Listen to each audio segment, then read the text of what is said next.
अस्सलाम वालेकुम क्लास। आज के इस लेक्चर में हम एडजस्टिंग एंट्रीज कवर कर रहे हैं फ्रॉम विलियम धाका बेटनर की बुक है फाइनेंशियल एंड मैनेजरियल अकाउंटिंग। और इसमें हम एक्सरसाइज 4.3, 4, 5 और 6 कवर करेंगे। एक्सरसाइज स्टार्ट करने से पहले एडजस्टिंग एंट्रीज का एक थोड़ा सा हम ओवरव्यू ले लेते हैं। तमाम एडजस्टिंग एंट्रीज को हमने दो ब्रॉड कैटेगरीज में डिवाइड किया हुआ है, एक्सपेंसेस या रेवेन्यू। उसके बाद हम देखेंगे कि अगर वो एक्सपेंसेस है तो या तो वो प्रीपेड है, यानी आपने एक्सपेंस पहले से एडवांस में अदा कर दिया है, या एक्सपेंस सर्विस आपने ले ली है और अभी उसकी पेमेंट बाकी है। अकॉर्डिंगली फिर जो भी प्रीपेड होगा तो प्रीपेड की एंट्री बनेगी, और अगर अनपेड होगा, पेबल होगा तो पेबल से रिलेटेड एंट्री बनेगी। एक्सपेंस से रिलेटेड दोनों एंट्री में आप चेक करें कि एक्सपेंसेस हमने क्या करना है, डेबिट करना है। इसी तरह अगर एंट्रीज में रेवेन्यू के बारे में डिस्कस हो रहा है तो हम देखेंगे कि रेवेन्यू या हमने एडवांस में कलेक्ट कर लिया है, या रेवेन्यू हमने सर्विस प्रोवाइड कर दी है और रेवेन्यू कलेक्ट करना बाकी है। तो दोनों सूरतों में देखिए रेवेन्यू क्रेडिट हो रहा है, क्योंकि रेवेन्यू बाय नेचर क्रेडिट होता है। अनअर्न की सूरत में अनअर्न हमारा डेबिट हो जाएगा, क्योंकि हम लायबिलिटी को कन्वर्ट कर रहे होते हैं रेवेन्यू में। इसी तरह हम अक्रू कर रहे होते हैं अनकलेक्टेड या अनबिल्ड रेवेन्यू को, जो कि अकाउंट्स रिसीवेबल हम डेबिट करते हैं। तो यहाँ पे सबसे पहले हमारे पास एक्सरसाइज है 4.3, और 4.3 में हम देखते हैं कि क्या डिस्कशन हो रहा है। सॉकर टीम से रिलेटेड है। फाइनेंशियल स्टेटमेंट ये बनाते हैं मंथली बेसिस पे, यानी कि हर महीने बनाते हैं। इसका मतलब है कि जो एडजस्टिंग एंट्रीज हम पास करेंगे वो भी मंथली बेसिस पे करेंगे। सॉकर टीम या सॉकर सेशन बिगिंस इन मई, लेकिन कुछ ट्रांजैक्शन इनकी अप्रैल से रिलेटेड भी हैं, जो कि इन्होंने दो ट्रांजैक्शंस की हैं, 1 और 2। और इसी से रिलेटेड हमने मई के मंथ में एडजस्टिंग एंट्री बनानी है। तो सबसे पहले हम देखते हैं कि नंबर 1 में क्या डिस्कस हुआ हुआ है। इन्होंने 1.2 मिलियन डॉलर्स पे किए हैं municipal stadium as advance rent, यानी रेंट एडवांस के तौर पे पे किया है। और कितने मंथ का रेंट है, 5 मंथ का रेंट एडवांस है, मई 1 से लेके 30 सितंबर तक, यानी कि मई, जून, जुलाई, अगस्त, सितंबर 5 महीने का रेंट इन्होंने एडवांस में दे दिया है। अच्छा, अब जब रेंट की हम बात कर रहे हैं तो सबसे पहले हम देखेंगे कि एडजस्टिंग एंट्रीज टू टाइप्स की होती हैं। क्या एडजस्टिंग एंट्रीज में एक्सपेंस का जिक्र है या रेवेन्यू का जिक्र है? तो रेंट की हम बात कर रहे हैं, रेंट कंपनी के लिए एक्सपेंस है, एक्सपेंस का जिक्र हो रहा है। क्या ये एक्सपेंस पहले से अदा कर दिया है या अदा करना बाकी है? तो यकीनन ये पहले से अदा कर दिया है। एडवांस का वर्ड यूज हो रहा है, तो हम यहाँ पे प्रीपेड या एडवांस का कॉन्सेप्ट लेके चलेंगे। इस सूरत में एक्सपेंस डेबिट हो जाता है और प्रीपेड हमारा क्रेडिट हो जाता है। एक्सपेंस क्यों डेबिट होता है? क्योंकि हम जो हमने एडवांस में पेमेंट की होती है उसको हम कन्वर्ट कर रहे होते हैं एक्सपेंस के अंदर, यानी कि जो प्रीपेड है, प्रीपेड एसेट होता है, करंट एसेट होता है। इसी वजह से इस एंट्री को हम कन्वर्टिंग एसेट इनटू एक्सपेंस भी कहते हैं। अच्छा, क्योंकि ये मंथ एंड पे है तो सबसे पहले हम डेट डालेंगे 31 मई। और एंट्री क्या बनेगी? एंट्री में हमारा एक्सपेंस डेबिट होता है। तो किस एक्सपेंस की हम बात कर रहे हैं? रेंट एक्सपेंस की हम बात कर रहे हैं। रेंट एक्सपेंस हमारा डेबिट हो जाएगा और प्रीपेड रेंट हमारा क्रेडिट हो जाएगा। आप प्रीपेड का वर्ड यूज करें या एडवांस का वर्ड यूज करें या एक्सपायर्ड का वर्ड यूज करें, एक ही बात है। तो यहाँ पे क्योंकि एडवांस का वर्ड एडवांस रेंट है लेकिन रिकॉर्डेड एज प्रीपेड है, तो यहाँ पे सवाल में क्या वर्ड यूज हुआ हुआ है? प्रीपेड रेंट का वर्ड यूज हुआ हुआ है, तो हमने प्रीपेड का रेंट यूज वर्ड यूज किया है। अच्छा, कितना आपने अमाउंट पे की है? यहाँ पे लिखा हुआ है कि ये 1,2,0,0,000 है, और ये आपने 5 मंथ के लिए पे किया है। क्योंकि ये 1.2 मिलियन है और आपने 5 मंथ के लिए पे किया है, हम एंट्री मंथली पास कर रहे हैं, तो मंथली एंट्री कितनी हो जाएगी? यानी मंथ की अमाउंट हो जाएगी 2,40,000। जब हम इसको डिवाइड कर देंगे तो एक जीरो और आ गया, 2,40,000 की अमाउंट आ जाएगी। तो ये हमने 1.2 मिलियन को 5 मंथ से डिवाइड किया ताकि हमारे पास 1 मंथ की अमाउंट आ जाए। हम मंथली एंट्री पास कर रहे हैं। तो ये थी वन रिक्वायरमेंट। सेकंड में हम देखते हैं कि सेकंड में क्या डिस्कस हुआ है। सेकंड में उन्होंने कहा है कलेक्टेड, यानी कैश कलेक्शन की है from the sale of seasons tickets for teams home game. The entire amount was initially recorded as unearned ticket revenue. ये रेवेन्यू इन्होंने एडवांस में कलेक्ट किया हुआ है, और जो रेवेन्यू एडवांस में कलेक्ट होता है उसको हम क्या रिकॉर्ड करते हैं, उसको हम अनअर्न्ड रिकॉर्ड करते हैं। तो इसी वजह से ये अनअर्न्ड रिकॉर्ड हुआ हुआ है। अब इसमें से जितना अर्न्ड हो जाता है उसकी हम अर्न की एंट्री पास कर लेते हैं, यानी कि हम अनअर्न रेवेन्यू लायबिलिटी होती है खत्म करने के लिए डेबिट पे भेज देंगे, और जितना रेवेन्यू अर्न्ड हो जाता है वो हम रेवेन्यू क्रेडिट पे कर लेंगे। लिखा हुआ है during the month of May at which 1,48,800 tickets sold in April were used, यानी कि वो टिकट्स यूज हो गए, अर्नड हो गए, इस्तेमाल हो गए। कन्वर्ट अनअर्न जो है वो कन्वर्ट किस में हो गया, अर्न में कन्वर्ट हो गया। तो अब यहाँ पे हम एंट्री क्या बनाएंगे, ये देखिए अनअर्न डेबिट हो जाता है, तो यहाँ पे अनअर्न का नाम है अनअर्न टिकट रेवेन्यू। तो अर्न अर्न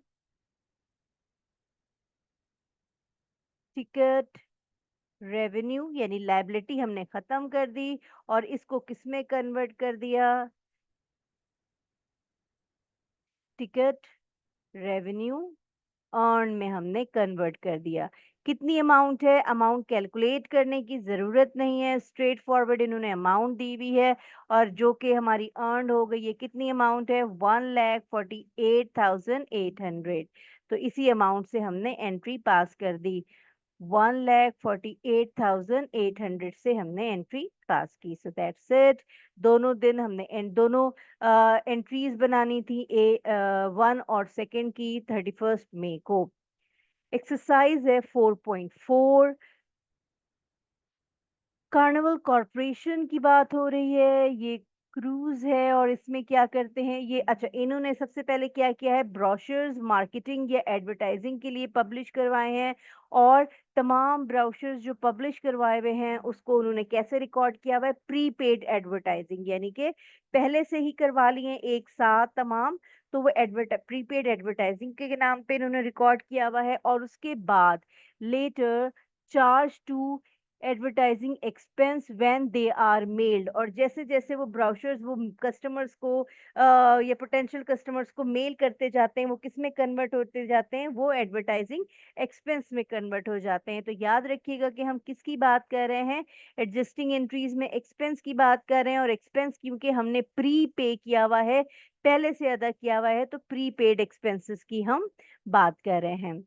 उसके बाद कहा हुआ है कि passengers deposits for upcoming cruises are consider as unearned revenue and are recorded as customers deposit as cash received in advance. So अच्छा, दूसरी तरफ क्या होता है कि इनके क्रूज के लिए जो कस्टमर्स होते हैं वो पैसे एडवांस में दे देते हैं, और जो पैसे एडवांस में देते हैं उसको वो क्या रिकॉर्ड करते हैं, कस्टमर्स डिपॉजिट के नाम से रिकॉर्ड करते हैं। यानी कि जो रेवेन्यू है ये इनको कैसे मिलता है, ये इनको रेवेन्यू एडवांस में मिलता है, और एडवांस रेवेन्यू को हम क्या कहते हैं, अनअर्न रेवेन्यू की, अनअर्न रेवेन्यू की ट्रीटमेंट होती है। सो जो पहला पार्ट है, पहले पार्ट में क्या पूछा हुआ है, where in its financial statements does Carnival Corporation report prepaid advertising.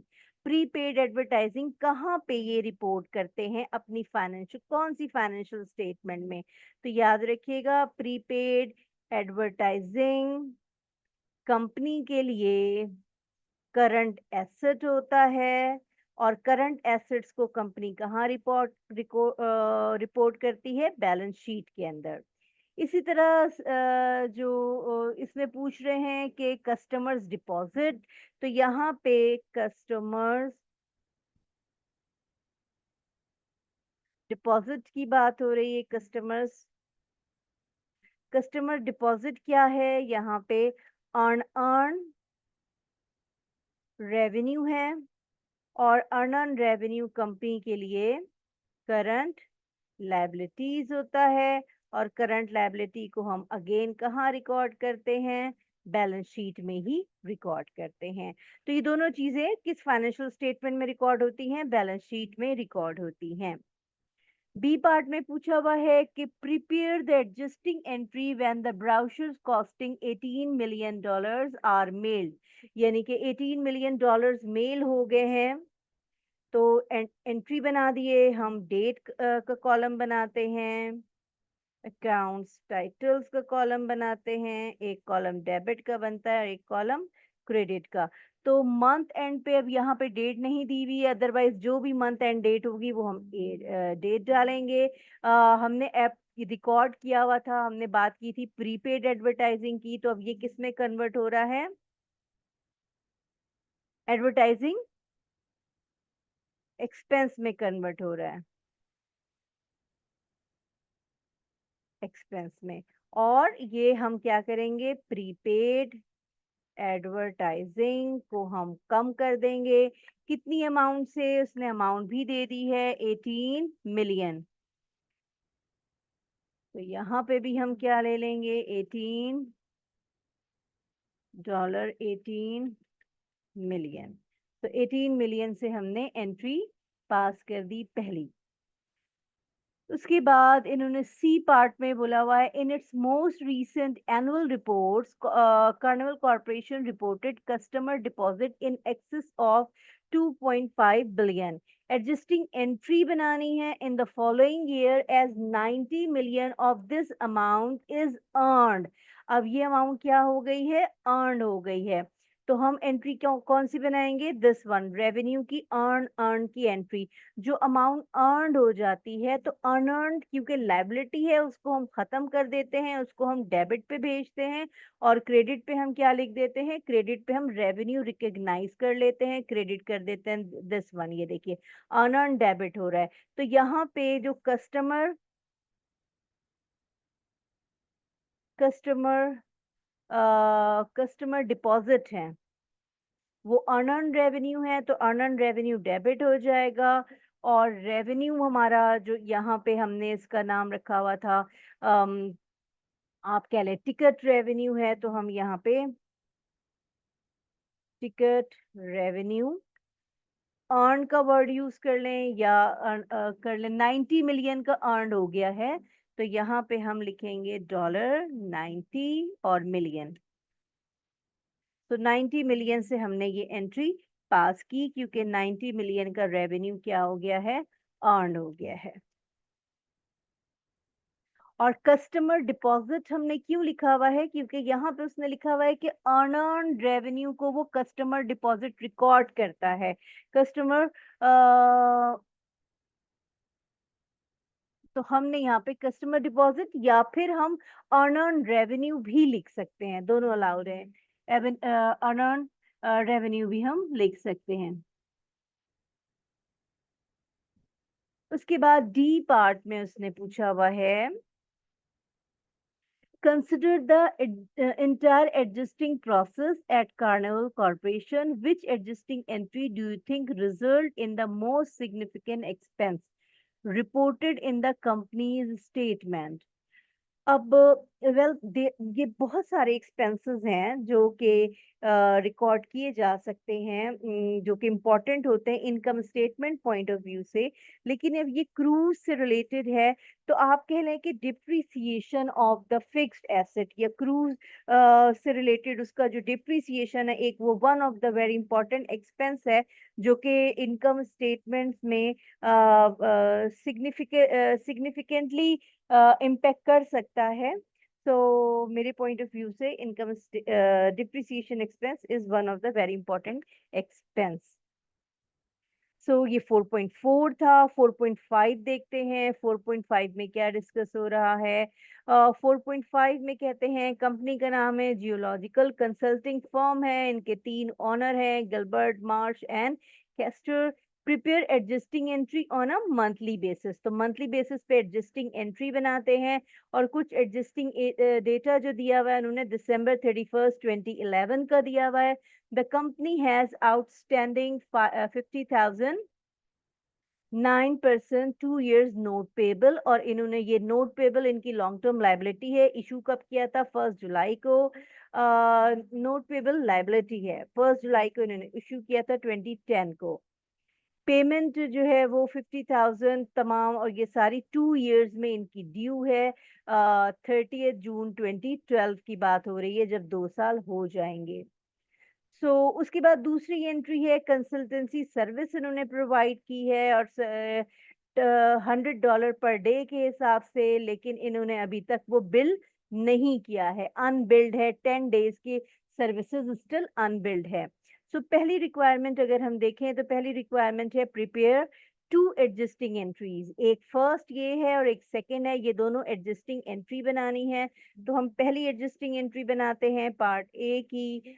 यहाँ पे हम रिक्वायरमेंट ए लिख लेते हैं, 2 एडजस्टिंग एंट्रीज बनानी है। सबसे पहले नोट्स पेबल के ऊपर इंटरेस्ट ड्यू हुआ है, मंथ एंड है पे बनानी है। तो हम बनाएंगे December 31, 2011 की बात हो रही है। पहली एडजस्टिंग एंट्री बनेगी इंटरेस्ट एक्सपेंस, और फिर क्रूड इंटरेस्ट लिख लें या इंटरेस्ट पेबल लिख लें, एक ही बात है। अमाउंट कैसे निकालेंगे? 50,000 का आपने लोन लिया था, उस पे रेट ऑफ इंटरेस्ट कितना है? उस पे रेट ऑफ इंटरेस्ट है 9%। तो 50,000 का जो आप 9% कैलकुलेट करते हैं तो वो कितना आता है? वो आता है 4500। 4500, लेकिन ये पूरे साल का है, हम एंट्री मंथली पास कर रहे हैं तो हम डिवाइड बाय 12 कर देंगे। तो मंथली अगर हम इसको डिवाइड बाय 12 करते हैं तो पर मंथ कितनी आती है? 375 आता है। तो एक महीने की अमाउंट 375 है।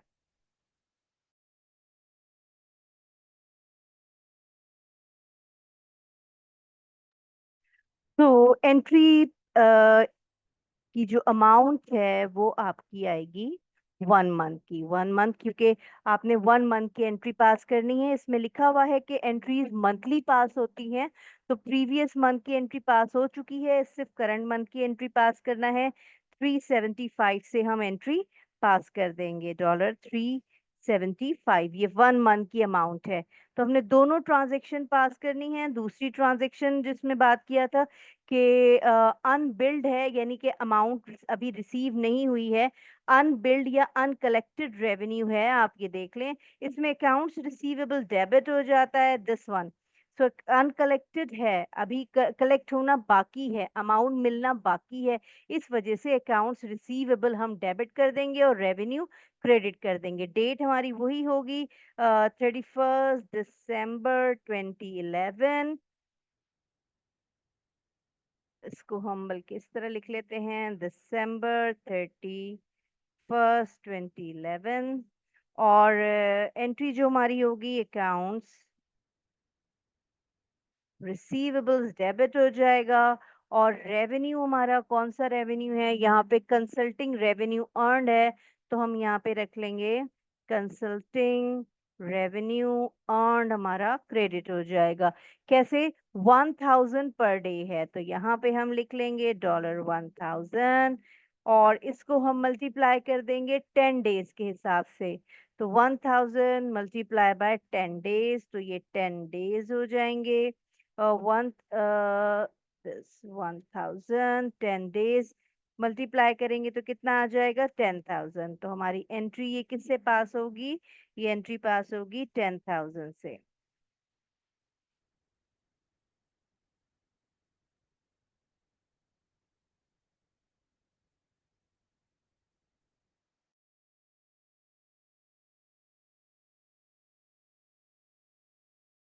तो ये पार्ट ए था जिसमें दोनों की हमने एडजस्टिंग एंट्री पास करनी थी। पार्ट बी में बोला हुआ है assume that 50,000 notes payable plus all accrued interest are paid in full on June 30th। 30th को उन्होंने पे कर दिया, 2012 की बात हो रही है। What portion of total interest expense associated with this note will be reported in the income statement of 2012 की इनकम स्टेटमेंट में। यहाँ पे हम पार्ट बी कर रहे हैं। इनकम स्टेटमेंट में वो पूछ रहा है कि कितना हमारा इंटरेस्ट एक्सपेंस रिपोर्ट होगा, यानी कि अब आप बताएं कितने जो हमारा 2012 है उसमें हमने नोट को कितने महीने यूटिलाइज किया। तो अब आप देखें कि यहाँ पे नोट हमारे पास है जनवरी 1 से लेके जून 30 तक, यानी 6 month.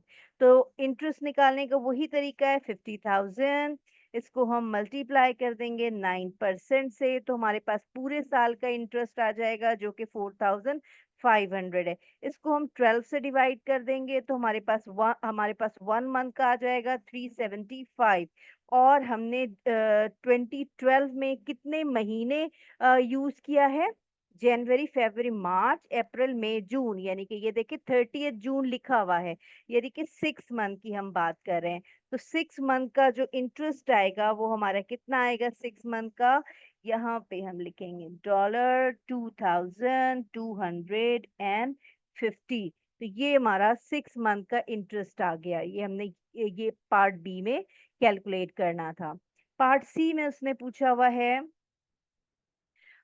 assume that on January 30, 2012, यानी 2012 के पहले महीने की बात हो रही है, Gilbert, Marsh and Castor received 25,000 from Texas Oil Company in full payment of consultancy services provided in December as well as January। यानी दोनों महीने में इनको कितने मिले हैं? दिसंबर और जनवरी के 25,000 मिले हैं। what portion of this amount constitute revenue earned in January? अब ये एक्सक्लूसिवली जनवरी का पूछ रहे हैं। तो अगर आपको दिसंबर का याद हो तो ये हमने दिसंबर का यहाँ पे कैलकुलेट किया है। ये देखिए 31 दिसंबर लिखा हुआ है 10,000। तो अब आप बताएं कि टोटल दिसंबर के बाद जनवरी के मंथ में कितना आएगा। तो टोटल रेवेन्यू कितना है 25, जिसमें हम दिसंबर में कितना रिसीव कर चुके हैं 10,000, या दिसंबर का कितना है 10,000। तो इसका मतलब है कि जो जनवरी का है वो रिमेनिंग हो जाएगा और वो कितना है 15,000। सो दैट्स इट फ्रॉम 4.5। 4.6 करते हैं। 4.6 में है when American Airlines sells tickets for future flights. Future flights की बात कर रहे हैं। अगर जब ये फ्यूचर फ्लाइट्स यानी कि एडवांस में बुकिंग करते हैं अपनी फ्लाइट्स की, तो कैश इनके पास आ जाता है, ये डेबिट कर लेते हैं। And credit and accounts entitled air traffic liability. अच्छा, और जो क्योंकि अमाउंट एडवांस में लेते हैं तो ये एडवांस में क्या चीज डेबिट कर लेते हैं? एयर ट्रैफिक लाइबिलिटी के नाम पे डेबिट कर लेते हैं, यानी ये अनअर्न्ड रेवेन्यू होता है। This account reported recently 4.5 billion, which is among the largest liabilities appearing in the company's balance sheet. Explain why this liability is often referred as a deferred revenue account। सो हम इसको, पहली बात है ये होता क्या है जब आप रेवेन्यू एडवांस में लेते हैं, तो एडवांस में जो भी रेवेन्यू लेते हैं आपने अभी सर्विस प्रोवाइड नहीं की होती, और क्योंकि आपने सर्विस प्रोवाइड नहीं की होती तो ये रेवेन्यू आपका अनअर्न्ड होता है, और अनअर्न्ड रेवेन्यू आपका डेफर्ड होता है, यानी अभी आपने रेवेन्यू अर्न नहीं किया है। इसी वजह से इस रेवेन्यू को, ये जो एयर ट्रैफिक लाइबिलिटी इन्होंने रिकॉर्ड की हुई है, इस रेवेन्यू को हम क्या कहते हैं? अनअर्न्ड रेवेन्यू, और इसको हम डेफरल के तौर पे, और डेफर्ड का मतलब यही होता है ना कि हम इसको पोस्टपोन कर देते हैं। कब तक पोस्टपोन कर देते हैं? जब तक के हम रेवेन्यू अर्न नहीं कर लेते। रेवेन्यू अर्न करने का मतलब है जब तक के हम सर्विस प्रोवाइड नहीं कर देते, जब तक के फ्लाइट प्रोवाइड नहीं कर देते। तो दैट्स वाई हम इसको डेफर्ड रेवेन्यू कहते हैं।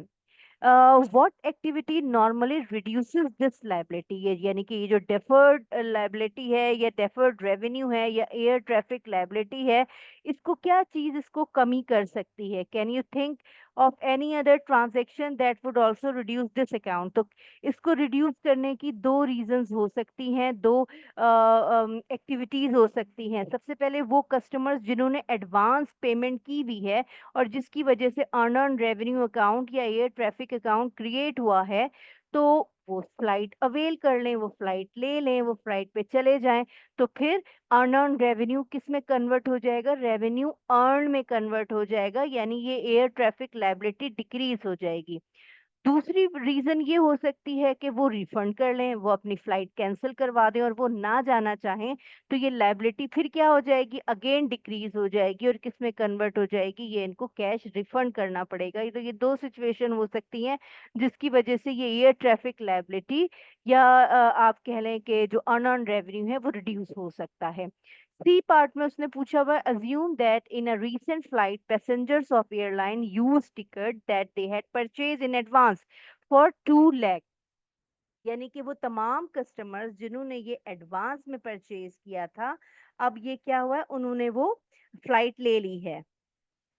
तो जब फ्लाइट ले ली है, एयरलाइन टिकट्स यानी कि अवेल कर लिया है, तो फिर एंट्री क्या होगी।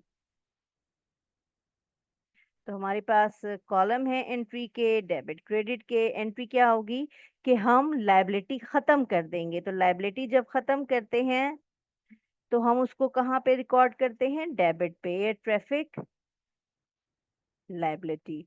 और क्रेडिट क्या हो जाएगा, क्रेडिट हो जाएगा पैसेंजर रेवेन्यू ऑन क्रेडिट हो जाएगा। और अमाउंट कितनी आएगी, अमाउंट उसने दे दी है 2 लाख की, यानी कि $2 लाख जो है वो क्या हो गए हैं, वो अर्न हो गए हैं। तो हमने $2 लाख से एंट्री बना ली। So that's it from this lecture. अगले लेक्चर में मैं आपको एक्सरसाइज 4.4, 4.7, 8, 9 और 10 कवर करूंगी। So that's it, take care class.